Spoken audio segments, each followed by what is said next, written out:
Olá, eu sou o Francisco Pinto Balsemão. Este é o podcast Deixar o Mundo Melhor.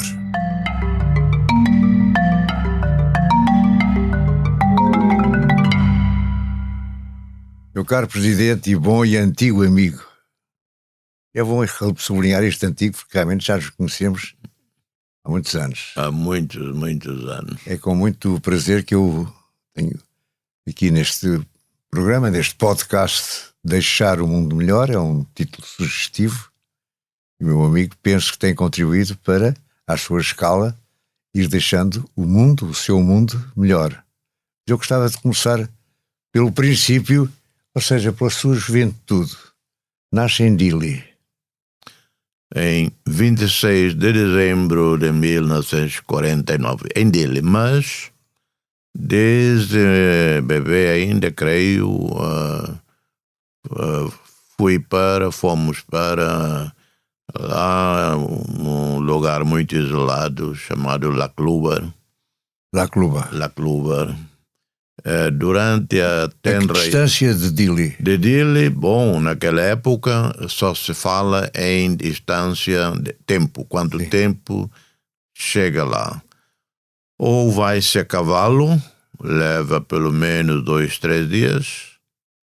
De carro era raro, porque não havia estrada, não havia transporte. Mas, suponhamos, a estrada, a carro, pode levar naquela época um dia inteiro para lá chegar. Então era bem longe naquela altura. Não era longe em termos de quilometragem. Mas em termos de tempo. Em termos de tempo. E porquê é que foram viver para lá? O pai era um dissidente da época de Salazar, era da Marinha, foi deportado para Timor nos anos 30. Era português. Português. De onde? De que região do Ele país? era da Figueira da Foz. Foi deportado. Sim, ele era deportado. Deportado, portanto, dissidente anti-Salazar. E foi para Timor. Entretanto, veio a Segunda Guerra Mundial, invasão japonesa. Ele, assim como os outros anti-salazaristas deportados para Timor, juntaram-se aos australianos, forças aliadas, combater os japoneses. Ali, em Timor, conheceu a pessoa que veio ser nossa mãe, que vivia ali numa aldeia não muito longe de Dili, nas montanhas, chamado Remexeu. Ali é que estava uma pequena base de militares australianos e alguns dissidentes portugueses, entre os quais o que veio a ser nosso pai, apoiando os australianos que estavam ali aquartelados, escondidos. E era a família da nossa mãe, tanto a nossa avó materna, que dava guarida, comida aos australianos. Resultou que, quando os japoneses lançaram uma ofensiva maior contra os australianos, estavam ali naquela aldeia. Estamos a falar de que ano, mais ou menos? Portanto, 1942, a aldeia chama-se Remexeu. Os japoneses entraram, os australianos disseram a ao pessoal da aldeia, a nossa avó e as nossas mães, na altura, nossa mãe, portanto, era criança, era de tenra idade, teenager, que os australianos, eles iam ter que abandonar aquela aldeia porque não conseguiriam resistir ao assalto japonês. Aconselharam todos a sair da aldeia. A nossa avó, que veio ser a nossa avó, recusou a sair, mas deixou que as duas filhas, uma nossa mãe, veio ser nossa mãe, outra veio ser nossa tia, nossa mãe Natalina, a nossa tia Noémia, para seguir os australianos. Então seguiram os australianos, foram recuando, até chegar à costa sul de Timor. Foram recuando conforme os australianos entendiam que deviam ir evacuando eles também. Exato. Mas para serem evacuados para a Austrália, portanto, foram recuando até chegar à costa sul de Timor-Leste, um lugar chamado Betanu. Ali chegou um navio que evacuou todos os militares australianos, cidadãos portugueses, timorenses, etc., que estavam ali com os australianos, evacuados todos para a Austrália. A nossa mãe, a nossa tia, né, foram parar a Austrália com quem veio a ser o nosso pai. Foram todos no mesmo barco? No mesmo barco. Portanto, os australianos, com sensibilidade, não abandonaram aqueles que lhes deram guarida, mas, infelizmente, a nossa avó, que recusou sair, e outros familiares, morreram todos massacrados pelos japoneses quando chegaram que era a aldeia de Remexil. Da Segunda Guerra, da nossa família, parte timorense, só ficaram as duas irmãs, Natalina, nossa mãe, Noémia, nossa tia. Mas voltam depois da Austrália para Timor. Da Austrália, inicialmente, vieram para Portugal. Aí já não me lembro como, né? Imagino que foi uma saída organizada pelo Estado português com os australianos, para cidadãos portugueses que quisessem ir a Portugal, viessem e vieram, mas não ficaram muito tempo em Portugal, devia ter sido apenas um ano. Antes de 49, 48, estavam num navio de volta para Timor. O navio chama-se Navio Kwanza. Era um grande navio de passageiros, não era? É navio de passageiros, que levou militares portugueses, ex-deportados que foram amnistiados por Salazar, que podiam, no fim da Segunda Guerra, quisessem voltar, e o Salazar queria que voltassem para Timor, quem quisesse voltar, para ter cidadãos portugueses, europeus ali na ilha, né? Porque a ilha iria ser reocupada e entregue aos portugueses. E o seu pai, nisto tudo? Voltou para Timor. Já eram casados, entretanto? Já era casado, sim. Já era casado porque, entretanto, a nossa mãe ficou grávida da primeira filha.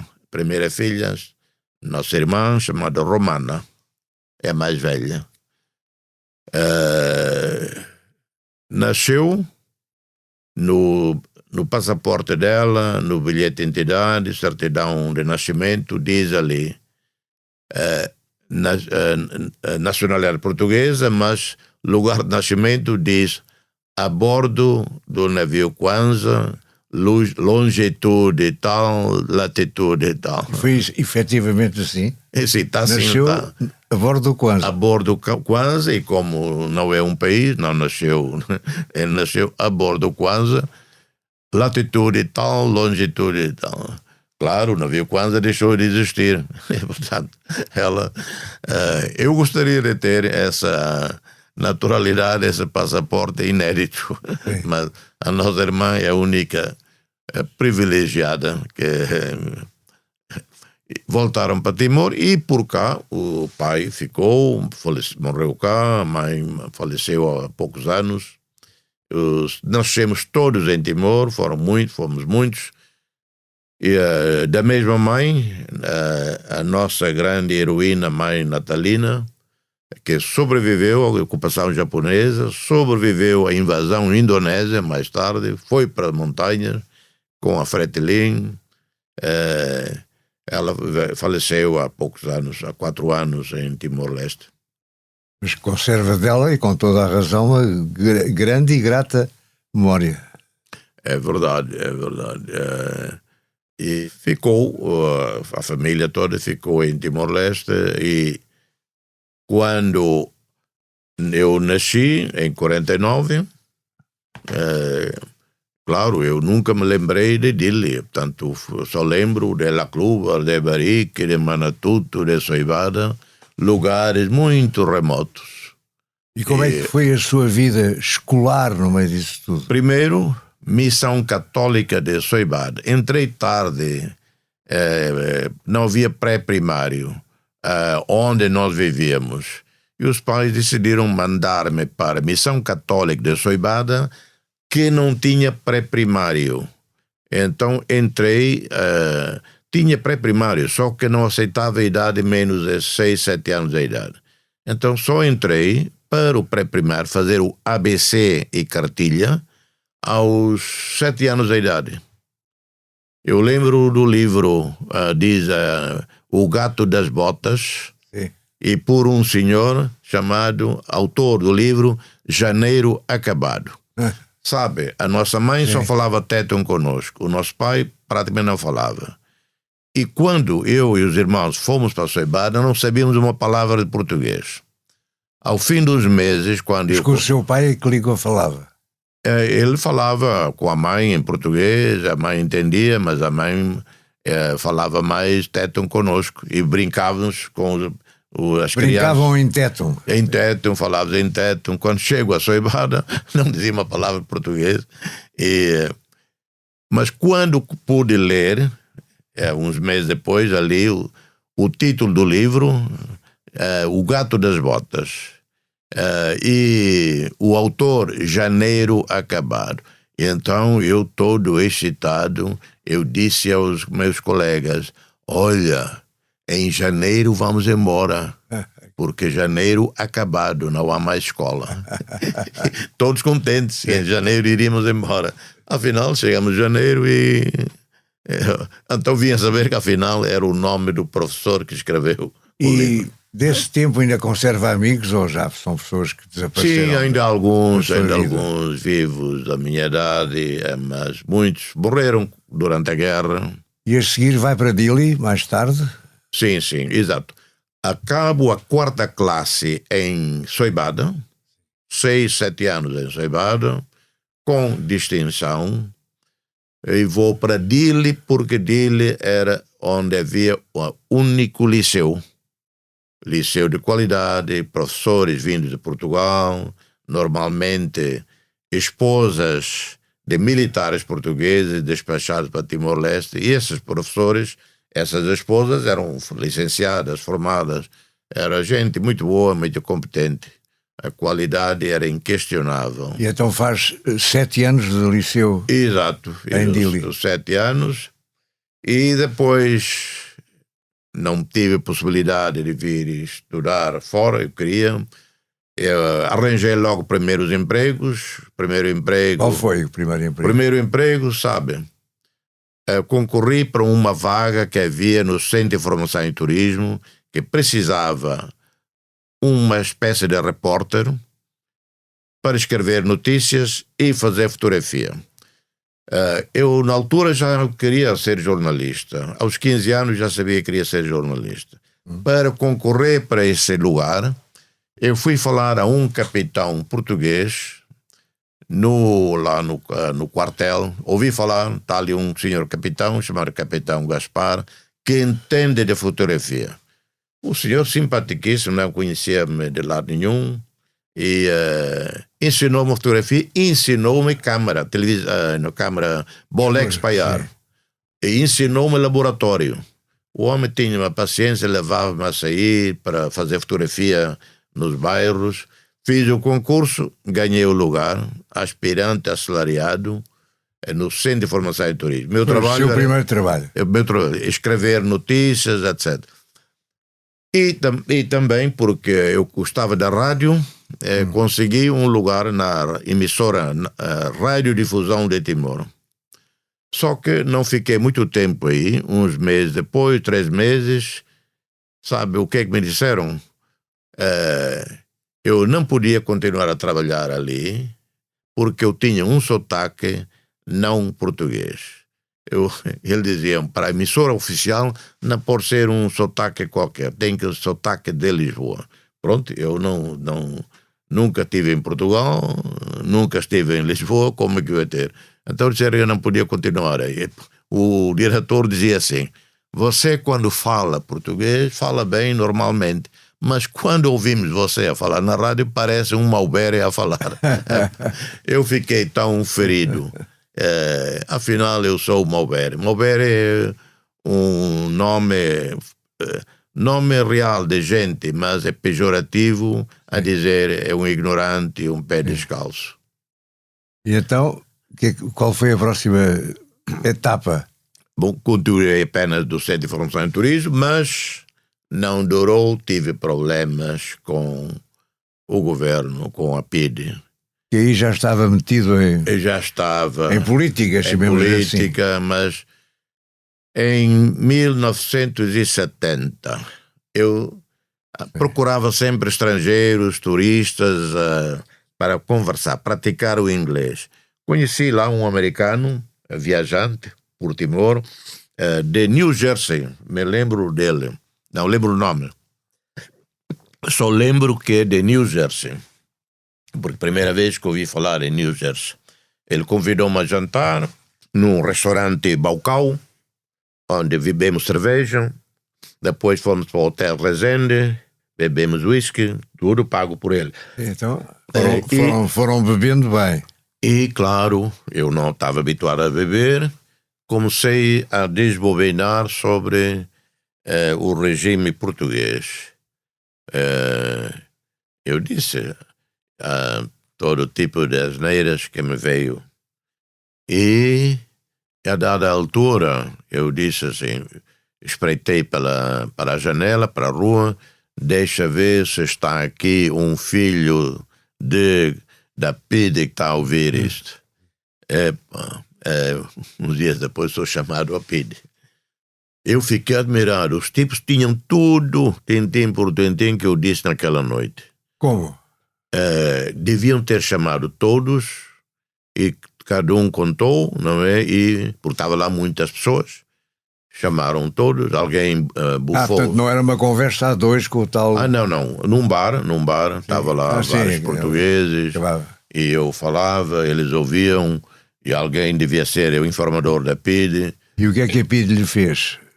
Primeiro leram tudo o que eu tinha dito. Eu confessei, sim, verdade, eu disse isso, verdade, sim. O único que eu disse que não, quando ele disse, e você, a dada altura, veio à janela e disse, filhos da... Aí eu ali não quis repetir, eu disse, eu neguei porque, bom, se eu confirmo, ainda me dá aí uma porrada aqui. Eu disse, não, isto eu não disse. Ora bem, e o que é que aconteceu? Fui parar a Moçambique. Deram-me a escolher ir preso ou sair de Timor. Por Portugal não queriam que eu viesse. Mas foi para Moçambique fazer o quê? Para sair de Timor, portanto. Mas eles arranjaram-lhe alguma ocupação em eu Moçambique? É que tive que desenrascar e ir para onde eu entendesse de barco. Um navio que fazia circulação Portugal-Lisboa-Dili uma vez por ano, se não me engano, ou 2 vezes por ano. Navio de carga, de passageiros, navio Timor, navio Índia, é que fazia essa viagem. Então, largam-me em Moçambique. Que idade tinha? Eu, na altura, devia ter 19 ou 20. E largam-me em Moçambique sem... Eu arranjei, entretanto, eu escrevi para lá, antes de toda essa saga, escrevi e assegurei um lugar num jornal local, o Diário. Mas não durei muito ali. 3 meses depois fui corrido. Era em Lourenço Marques? Em Lourenço Marques. Hoje Maputo. Lourenço Marques. E depois fui arranjar outro na Tribuna, que era pessoas, gente mais liberais, etc. Ao fim de 1 ano e pouco, 2 anos, eu tinha autorização para regressar a Timor se eu quisesse. Se eu não regressasse... Quem é que lhe comunicava que tinha autorização? a PIDE. Mas por escrito, chamava? Não, verbalmente, tudo era verbalmente apenas. Sim. E que não havia mais nada contra mim. Neste caso já era a PIDE em Moçambique. A PIDE em Moçambique, com ligação. Sim, né? Claro. Porque quando chego a Lourenço, na altura, estava lá um senhor da PIDE que tinha estado em Timor, como PIDE. Eu não conhecia, né? Mas sabia quem era, ele também sabia quem eu era, porque, claro, e ele estava no cais. Eu até, ingenuamente, pensei, que senhor tão simpático. Ele veio de Timor, veio me receber. Afinal, foi para dizer, estamos... E quanto tempo fica em Moçambique? 1 ano e meio, 2 anos. E volta para Dili? Sim, volto, assim... Fazer o quê? Se eu não regressasse, eu ia servir serviço militar obrigatório em Moçambique. Ia participar na guerra, né? A guerra colonial contra a Frelimo. Eu não queria alinhar nisso. Não por qualquer razão política, não queria morrer em Moçambique. E descobri uma lei, não sei como, que dizia, não sei como descobri, não me lembro, um cidadão de uma das províncias, se eu sou de Timor-Leste ou de qualquer outra província, não tenho obrigação de servir o exército, em Moçambique. Eu sou obrigado a fazer a tropa, mas na minha província.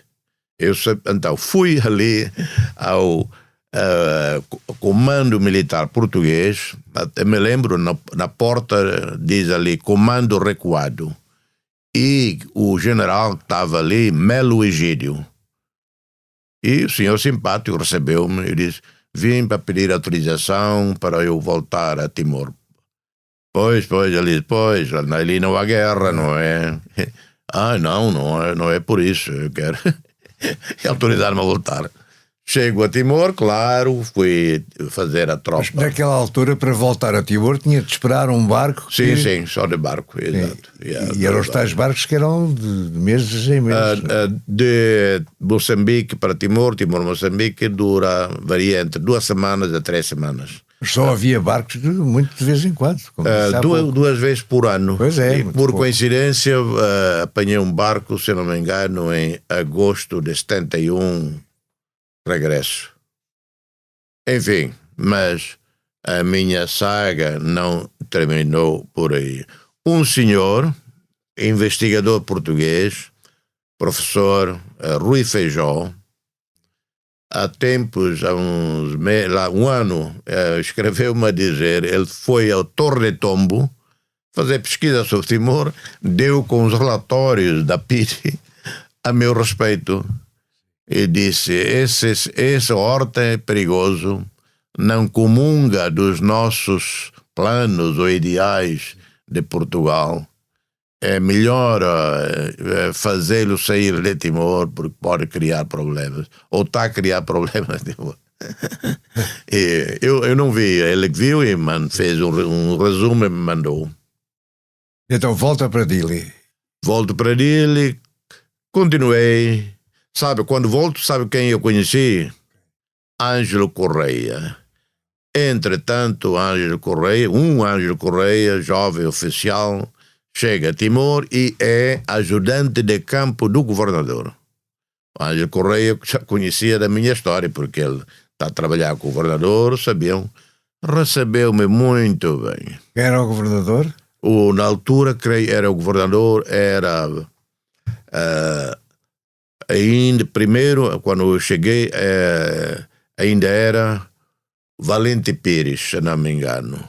Então, mas depois veio um outro governador, Alves Aldeia, Fernando Alves Aldeia, muito boa pessoa. E o Ângelo Correia ia contar qualquer coisa mais? Ângelo Correia recebeu-me bem. Ângelo Correia já fazia parte da sua equipe aqui em Portugal, dos sociais-democratas. O Ângelo Correia é que me falou de social-democracia, que eu não sabia o que era. Mas isso é ainda antes do 25 de Abril. Antes do 25 de Abril. Exato, antes do 25 de Abril. E o Anjo Correia dizia, pois, se fosse para Lisboa, vai ficar ali radicalizado. Aquilo agora cheio de radicais. E, portanto, ele procurou proteger-me. Uma vez a nossa mãe, eu ainda estava em Moçambique, a nossa mãe, coitada, né, foi ao Palácio do Governo, pediu para falar com a Anjo Correia, recebeu-a e pediu para o filho poder voltar, autorizar o filho a voltar.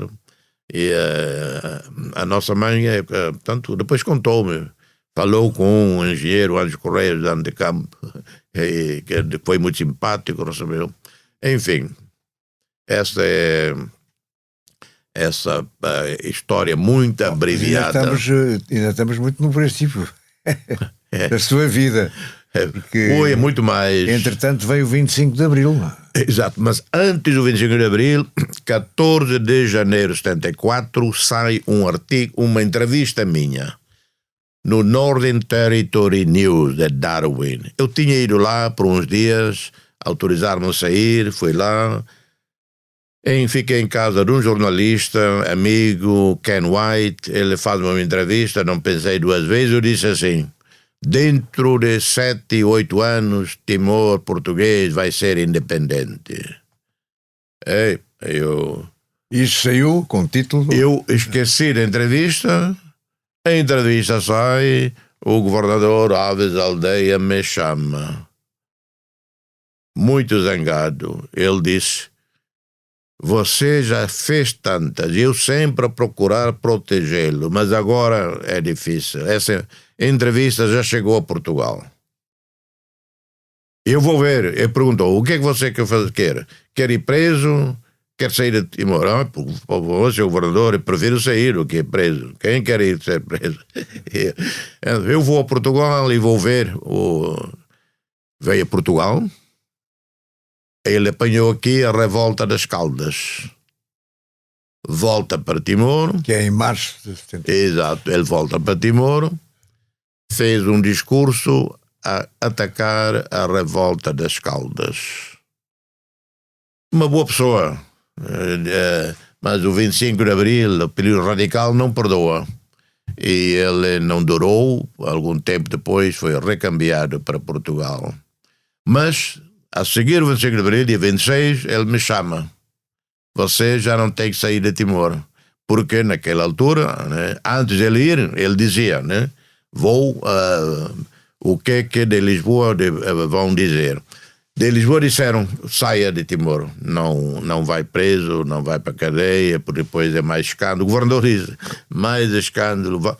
Ele dizia assim: se é preso, sai dali pior. Então, olha, vai para fora. E eu ia sair para a Austrália. Veio 25 de Abril, o governador chama-me e disse: já não tem que sair. Houve um golpe em Portugal. Eu não entendia bem, né, o golpe, o que é que quer isso dizer. As notícias chegavam atrasadas e incompletas, provavelmente. Sim, mas naquela época já sabia, rádio, soubemos via rádio. Eu não entendi bem, mas um alferes miliciano português, Cris Cristelo, está vivo, está nos Açores há muitos anos. Ele era um hippie, totalmente anti-regime. Ele veio... Não tem relações com ele? Sim, tenho ainda, ele está vivo. Ele veio ter comigo de manhã, deu-me um grande abraço e, claro, confirmou o 25 de Abril. Pronto, aí já fiquei mais tranquilo, aconteceu mesmo. Mas fiz mais outras atividades anti-regime colonial. Mas depois, com o 25 de Abril, a sua vida muda? Pois, 25 de Abril. Imediatamente ou inicialmente eu queria sair mesmo para estudar, mas decidimos criar um partido político. Criamos o quê? Associação Social Democrata Timorense. Porque o governo na altura dizia: vocês não têm condições para estatutos, essas coisas, para criar um partido obedece certas regras. Podem dizer isto uma associação. Portanto, assim surgiu a ASDT, Associação Social Democrata Timorense, que vem da influência do Ângelo Correia, que vem do que eu lia sobre a Suécia, sobre a social-democracia sueca. Porque exato, para mim, rejeitava totalmente o comunismo, o marxismo-leninismo. Rejeitava pela doutrinação da igreja, né? Porque eu vinha influenciado pela igreja. Portanto, para mim, rejeitava marxismo-leninismo. Mas também, lendo sobre o capitalismo liberal americano, a minha sensibilidade de pessoa humana não alinhava. E então vi o que está pelo meio, que é de justiça social. Eu optei, desde aquela época até hoje, ninguém me convenceu a mudar de social-democracia. E diga uma coisa, e por exemplo, o Xanana Guzmão e outras pessoas que depois emergiram na política timorense, já os conhecia? Já alinhavam consigo? Xanana era um pouco mais velho, não era meu amigo ou colega do dia a dia, porque era mais velho. E o Xanana foi sempre enigmático, muito estudioso. Ele não alinhava muito conosco nas noitadas, de ir a festas, convidados, não convidados, íamos às festas. Muitas vezes éramos corridos a pontapé das festas, porque eram os convidados e não contribuímos com dinheiro. Xanana não era mais assim disciplinado e não alinhava. Mas entretanto está-se o 25 de Abril e a sua vida também tem uma certa revolução, vou usar a palavra. Mas veja, desde 25 de Abril sou um dos fundadores da ASDT. Isso em maio de 74, sem experiência nenhuma, diplomática, política. O que é que nós fizemos? Eu disse, tenho que ir à Indonésia, falar com as autoridades indonésias sobre a nossa intenção, o nosso plano de autodeterminação e independência para Timor-Leste. E vou à Indonésia com 24 anos de idade. Sem dinheiro, vou para Jacarta, só para encurtar, não é? E fala com quem? Com alguns jornalistas que eu conhecia já antes e me ajudaram muito, e tenho encontro com o ministro de Negócios Estrangeiros, Adam Malik. Em Jacarta eu andava no minibus, no público, andava no scooter, e quando olho para trás, penso para trás, eu fiquei, eu podia ter tido um acidente naquele tráfico miserável, caótico de Jacarta. Eu fiquei num chamado lodgement. Lodgement é uma palavra indonésia de numa pensão. Eu pagava $10 por dia. Era limpo, era simpático. E lá consegui encontro com o Adam Malik, que fez uma carta histórica, tenho arquivada, guardada, exposta, que dizia: o direito à autodeterminação é direito de todos os povos, incluindo para o povo do Timor português. O Adam Malik era liberal, só que ele era civil, só que os militares do regime já tinham feito a sua opção. Estamos a falar, o presidente era o Suharto. Suharto, exato. E os militares de linha dura, da Guerra Fria, mental da Guerra Fria, já tinham feito a decisão. Timor-Leste não será independente, ou continua português, ou é integrado na Indonésia. Mas Portugal tinha um processo de descolonização, todas as opções eram abertas: independência, integração na Indonésia ou continuação, autonomia com Portugal. Ora, a Indonésia não aceitaria o Timor-Leste independente, sobretudo no pós-guerra do Vietnã, com a paranoia do comunismo que realmente avançava no Sudeste Asiático, o medo de que Timor-Leste podia vir a ser um novo regime na esquerda marxista. E a Fretilin não ajudou muito nisso. Estudantes timorenses que estavam em Portugal, inebriados com o maoísmo, o marxismo, o leninismo, chegam a Timor em 74, 75, ensinaram-nos o punho cerrado, o termo camarada. Começamos com aqueles discursos marxizantes, radicais, que parecia confirmar o que os indonésios e os americanos diziam: perigo. Timor-Leste, o Timor português virar uma nova Cuba, ali no coração do Sudeste Asiático. Timor é metade país independente, metade Indonésia. Faria mais sentido que fosse a ilha toda. Sim, isso nunca entrou nos nossos planos, nas nossas ilusões. Nunca foi o objetivo vosso. Não. O Timor português, resultado de um tratado, divisão da fronteira. Manutenção desse tratado. Exato. Agora diga-me uma coisa. Entretanto, em 75, torna-se porta-voz já há Fretilin, não é? Em setembro de 75, a ASDT, numa reunião, converteu-se na Fretilin. Por quê? Nós decidimos que, dada a circunstância de Timor-Leste, do Timor português, deveríamos criar um movimento nacional de libertação, uma frente ampla e não um partido político. Daí inventamos o nome Frente Revolucionária de Timor-Leste Independente, Fretilin. E já com uma retórica muito de esquerda e que parecia confirmar os piores receios e a propaganda do outro lado. E então, o que é que fez para isso ou contra isso? A criação da Fretilin e o discurso radical que nós tivemos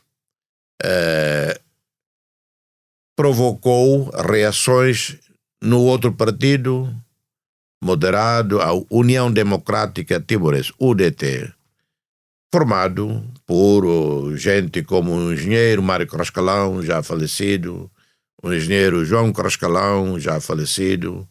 João Crascalão era meu cunhado, e vários outros timorenses de uma certa elite colonial timorense. Gente madura, responsável, e tínhamos celebrado, negociado uma coligação, Fretilin e UDT, em janeiro de 75. Mas, dado o discurso cada vez mais radical da Fretilin, houve confrontos demasiados entre a Fretilin e o UDT. Em maio de 75, a UDT rompeu unilateralmente a coligação. A partir daí, a situação foi se agravando e chegamos a agosto, 11 de agosto, a UDT lança um golpe armado para neutralizar os radicais da Fretilin, radicais das Forças Armadas, do MF, do Movimento das Forças Armadas em Timor-Leste. Claro, resultou numa guerra civil. E com mortos. Várias semanas. Saída de Timor-Leste do governador Lemos Pires, que era um homem bom, um homem inteligente, mas que não teve apoio de Portugal. Portugal, preocupado com Moçambique, Angola, Timor distante, como acontecia no passado, Timor sempre distante, não era negligenciado por Lisboa, mas ainda em 75, Lemos Pires fez o melhor que podia para respeitar as opções dos timorenses, cumprir rigorosamente o programa do Movimento das Forças Armadas, que é descolonização de todas as colónias, mas nós não ajudamos, porque os timorenses, sendo-nos dada uma oportunidade para pacificamente decidirmos o futuro do nosso país, pronto, entramos num conflito e resultou num conflito armado entre a Fretilin e a UDT. Deixar o mundo melhor tem o patrocínio da Hyundai. Juntos avançamos para uma mobilidade mais sustentável. Porque o que move a Hyundai hoje é garantir um mundo melhor às gerações de amanhã. Hyundai. Mudamos o futuro. Entretanto, o amigo é porta-voz em 75, não é? E depois, quando é que sai, quando é que parte para... 4 de dezembro saio de Dili a caminho de Nova York. De 75. 75. Indigitado por Nicolau Lobato, então vice-presidente da Fretilin, homem forte, acompanhando Maria Alcatiri, que também foi indigitado para sair, e Rogério Lobato, na altura, nosso ministro da Defesa. Mas, na altura, onde não havia conexões aéreas. Os voos estavam todos cancelados. Não havia voo nenhum. Falei a 2 amigos na Austrália, influentes em certa medida, expliquei-lhes a situação. Por favor, obtenham do governo australiano autorização para um avião charter pequeno, uma avioneta, vir a Dili, nos levar para Darwin, porque temos que ir para Nova York. Porquê é que os australianos haviam de apoiar isso? Os 2 senhores, um era um deputado federal chamado Ken Fry, outro uma figura conhecida em Melbourne, David Scott, falaram ao então ministro de Negócios Estrangeiros Andrew Peacock, porque da Austrália a única possibilidade de sairmos. Era impossível, obviamente, sair via Indonésia, né? Seríamos logo presos. Portanto, a Austrália é o único. E o governo australiano tinha mandado encerrar todo o espaço aéreo porque sabia que ia haver invasão. Todos os estrangeiros australianos em Timor tinham sido evacuados, exceto um jornalista, Roger East. Para um avião vir da Austrália para nos levar, fretado por nós, tinha que ter clearance, luz verde do governo. Esses meus amigos falaram ao então ministro dos Estrangeiros, Andrew Peacock, e que eu tinha conhecido, e o homem era liberal, tinha simpatia por mim, gostava de mim quando me conheceu, eu era figura moderada, e então ele autorizou. Dia 4 chega um avião a Dili. Nós, à pressa, eu, Maria Alcatiri, Rogério Lobato, entramos no avião. Não esqueci um jovem português, António José Coelho, filho de um senhor português, Amadeu Coelho e Dona Leucádia. Dona Leucádia tinha vindo já para Portugal. O senhor Amadeu Coelho, coitado, uma pessoa totalmente inocente, não faz mal a uma mosca. Foi preso pela Fretilin durante a Guerra Civil. O filho também foi preso. Levaram para Ilhéu. E se os dois, se o rapaz não tivesse vindo da Ilhéu para Dili, pelas mãos da Cruz Vermelha Internacional, com meu apoio, ele veio para Dili. Mas não sei o que teria acontecido a ele se naquela manhã eu não o tivesse trazido no avião para Darwin. Mas depois partem da Austrália para Nova York. Exato. E aí, Nova York... Viemos ainda para Lisboa. Sim, vieram para Lisboa. Para Lisboa, conversações com o governo português, e eu e Abílio Araújo, que estava já em Lisboa, partimos os dois para Nova York. E aí fiquei em Nova York muito tempo. Exato. A partir daí começou... Digamos que é quase um novo capítulo da sua vida. Um novo capítulo. Eu sugeria que agora acabássemos esta conversa, porque já vai longa, e que agora e continuamos num próximo episódio. Deixar o Mundo Melhor é um podcast de Francisco Pinto Balsemão com música original de Luís Tinoco. A sonoplastia de Joana Beleza e João Luís Amorim. O vídeo e a edição de José Seduvim Pinto, Carlos Paes e Ruben Tiago Pereira. Transcrição de Joana Henriques e apoio à edição de Manuela Goxa Soares. Imagem gráfica de Marco Grieco. Produção de Margarida Gil.